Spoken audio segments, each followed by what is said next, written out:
Rais wa Marekani Donald Trump ameifuta posti yake yenye utata alikuwa ameiweka kwenye jukwaa lake la Truth Social, ambayo ilionekana kumuonesha kama mtu mwenye sifa zinazofanana na Yesu Kristo, kufuatia ukosoaji mkubwa kutoka pande mbalimbali za kisiasa. Picha hiyo iliyochapishwa mapema Jumapili ilimuonesha Trump akiwa na mwanga ukitoka mikononi mwake, huku akiwa amesimama juu ya mtu aliyelala kitandani hospitali.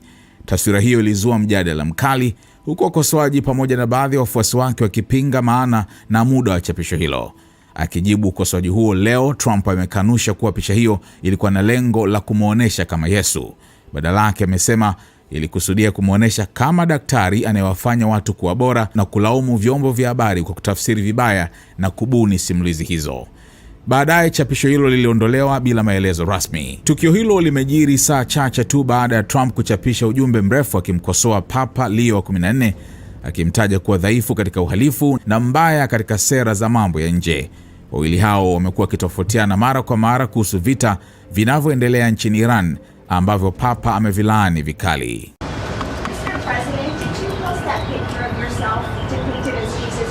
Well, it wasn't depicted. It was me. I did post it, and I thought it was me as the doctor, and it had to do with Red Cross as a Red Cross worker there, which we support, and only the fake news could come up with that one. So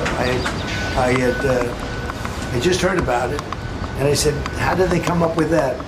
It's supposed to be me as a doctor making people better, and I do make people better. I make people a lot better. As an example, the 11,000, I understand your husband's going through treatment. Yes, sir. Yes, sir. He's going through some very serious cancer treatment, so yes, sir. This goes a long way. Yes, sir, it sure does.